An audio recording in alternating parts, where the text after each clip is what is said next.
بسم اللہ الرحمن الرحیم۔ ایک دن حضرت سلیمان علیہ السلام کے دربار میں انسانوں اور جناتوں کے درمیان تقدیر اور تدبیر کے اثرات کی بحث چل پڑی۔ جنوں کے پاس بھی مضبوط دلائل تھے کہ اچھی اور محفوظ تدابیر سے تقدیر بدلی جا سکتی ہے، جبکہ کچھ انسانوں کی طرف سے بھی تقدیر کے اٹل ہونے پر مضبوط دلائل تھے۔ حضرت سلیمان علیہ السلام نے بہت بڑھ چڑھ کر بولنے والے جن سے کہا کہ اگر تمہیں اپنی دلیل کے اٹل ہونے کا اتنا ہی یقین ہے تو ثابت کرو۔ جن نے کچھ عرصے کے لیے اجازت مانگی جو اسے کچھ سالوں کے لیے دی گئی۔ یہ جن دن رات ترکیبیں سوچتا رہا کہ ایسا کیا کروں کہ اپنے دلائل ثابت کر سکوں۔ ایک دن انہی خیالات میں اڑتا ہوا جا رہا تھا کہ اس کی نظر پڑوسی بادشاہ کے محل پر پڑی۔ اس کی وسیع اور عریض چمن میں اس کی کم عمر شہزادی اپنی کنیزوں اور سہیلیوں کے ساتھ چھپن چھپائی کھیل رہی تھی۔ وہ اپنی سہیلیوں سے چھپنے کے لیے ایک الگ تھلگ درخت کے پیچھے چھپی ہوئی تھی۔ اس جن نے فوراً ہی غائب حالت میں ایک رومال میں دوا سنگھا کر بے ہوش کیا اور لے کر اڑ چلا۔ اس نے ایک بڑے اور گھنے درخت کی شاخوں کے درمیان ایک آرام دہ بنایا۔ اس میں شہزادی کی ضرورت کی اور کھانے پینے کی تمام چیزیں رکھ دی تاکہ شہزادی ہوش میں آئے تو اچانک پریشان نہ ہو جائے۔ یہ درخت ایک شوریدہ اور خوب چوڑے دریا کے درمیان تھا اور دور دور تک صرف جنگل اور بیابان تھا۔ ہوش میں آنے تک جن مناسب شکل میں ایک بزرگ کی صورت میں آ گیا۔ شہزادی ہوش میں آئی تو رونا دھونا شروع کیا اور کھانے پینے سے انکار کر دیا، کیونکہ اس تبدیلی نے اس کے حواس گم کر دیے تھے۔ جن کو اندازہ تھا کہ انسان دیر تک نئی جگہ اور نئے لوگ اور نئے ماحول کو اپنا نہیں پاتے، اس لیے اس نے اس کی تمام ضرورت کی چیزیں رکھی اور یہ کہہ کر نکل گیا کہ ابھی تم آرام کرو۔ کم عمر شہزادی غم اور دکھ میں روتے ہوئے سو گئی۔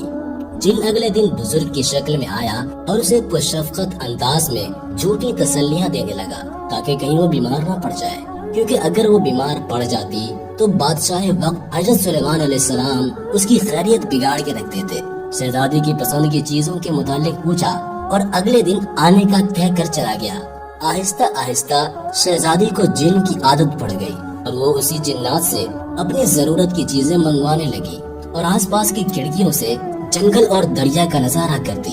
اسے اپنے جیسا اور کوئی انسان نظر نہ آتا، لیکن جن جسے وہ بابا کہنے لگی تھی اس کے بارے میں وہ جان چکی تھی کہ وہ ایک جنات ہے جو کمرے سے نکلتے ہی غائب ہو جاتا ہے، جبکہ باہر کوئی سیڑھی نہیں تھی۔ وقت گزرتا گیا اور شہزادی کم عمری سے جوان ہو گئی۔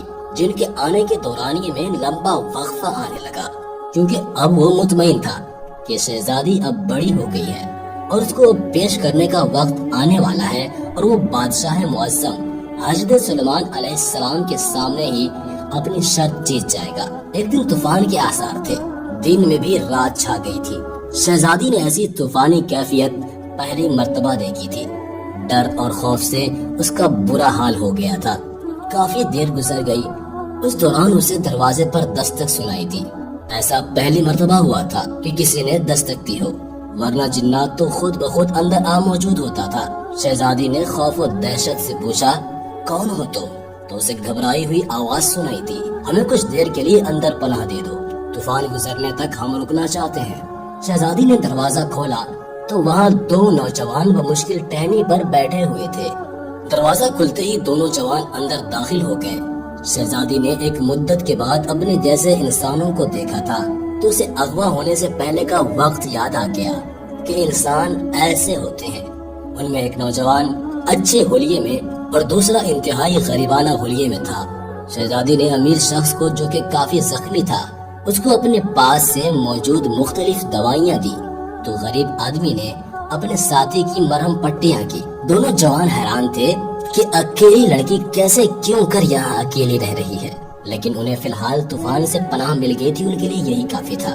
شہزادی نے اگلے دن خود بتلایا کہ میں ایک جن کی قید میں ہوں اور مجھے نہیں معلوم کتنے دن گزر گئے، بس میں اس وقت اتنی سی تھی۔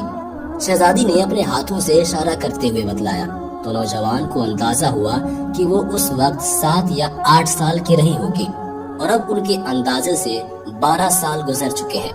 شہزادی جن کے آنے کے خوف سے انہیں جانے کا کہتی رہی، لیکن غریب لڑکے نے بتلایا کہ یہ ایک ملک کا شہزادہ ہے اور میں اس کشتی کا ملاح ہوں جس پر سوار ہو کر شہزادے ساتھیوں کے ساتھ مچھلیوں کے شکار کے لیے نکلے تھے کہ اس طوفان نے کشتی بری طرح تباہ کر دی۔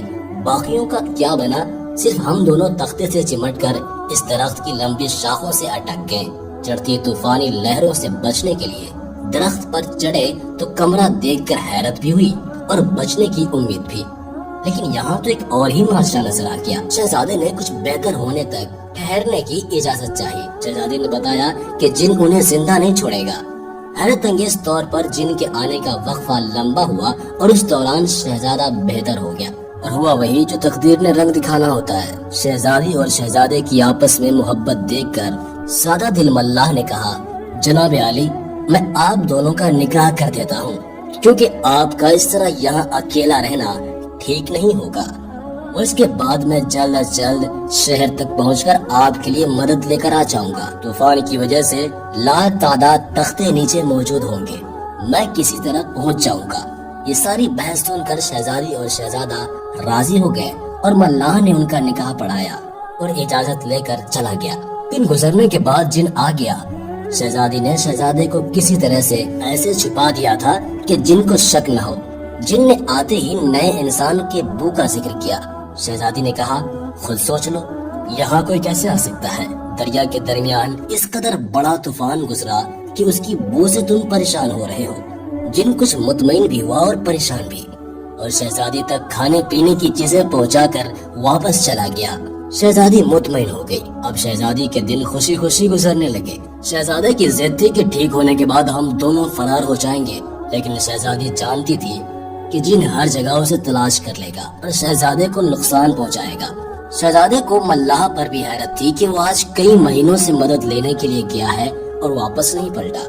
اب شہزادی ماں بننے والی تھی۔ شہزادہ سخت پریشان تھا کہ وہ اکیلے سب کچھ کیسے سنبھال سکے گا۔ شہزادی کو محسوس ہوا کہ جن کے آنے کا وقت ہو گیا ہے۔ شہزادہ فوراً چھپ گیا اور جن نے شہزادی سے آ کر کہا، تیار رہنا، میں تمہیں اس کمرے سمیت اٹھا کر آج بادشاہ سلامت کے حضور پیش کرنے جا رہا ہوں۔ ایک شرط تھی جو میں نے جیتنی تھی اور اب میں جیت گیا ہوں۔ اب تمہیں شاہی دربار میں لے جانے آیا ہوں۔ شہزادی حیران و پریشان تھی کیونکہ اس کے بچے کی پیدائش کا وقت قریب تھا۔ جن نے ایک نعرہ بلند کیا اور کمرہ ہاتھوں میں اٹھا کر اڑنا شروع کر دیا۔ چند منٹوں میں جن بادشاہ وقت حضرت سلیمان علیہ السلام کے دربار میں پہنچا اور فاتحانہ انداز میں درباریوں سے بولا، 12 سال پہلے تقدیر اور تدبیر کی جو بحث چلی تھی کہ جو لکھا گیا وہ بدل نہیں سکتا، میں نے اس کو غلط ثابت کر کے دکھا دیا ہے۔ میں نے فلاں بادشاہ کی بیٹی کو اغوا کیا جس کی منگنی فلاں بادشاہ کے بیٹے سے ہو چکی تھی، لیکن اب اس شہزادے کی کشتی کے حادثے میں موت ہو چکی ہے، تو اب اس شہزادے کی شادی کسی اور سے ہو جائے گی اور ہم تقدیر کو تدبیر سے بدل سکتے ہیں، ورنہ اس شہزادے کی شادی اسی شہزادے سے ہو جاتی۔ حضرت سلیمان علیہ السلام نے دروازہ کھولنے کا حکم دیا تو اندر سے ایک شہزادی کی بجائے 3 لوگ نکلے، شہزادی، شہزادہ اور ان کا بچہ۔ جن یہ سب دیکھ کر حیران رہ گیا۔ حضرت سلیمان علیہ السلام نے اس شہزادے سے پوچھا، تم اسی فلاں ملک کے شہزادے ہو نا؟ شہزادے نے شروع سے لے کر آخر تک کا سارا قصہ سنا دیا۔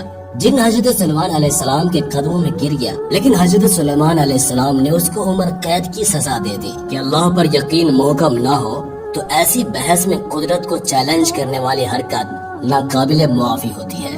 شہزادی اور شہزادے کو ان کے لواحقین کے آنے تک شاہی مہمان خانے میں ٹھہرایا گیا اور بالآخر سب کے سب ہنسی خوشی زندگی گزارنے لگے۔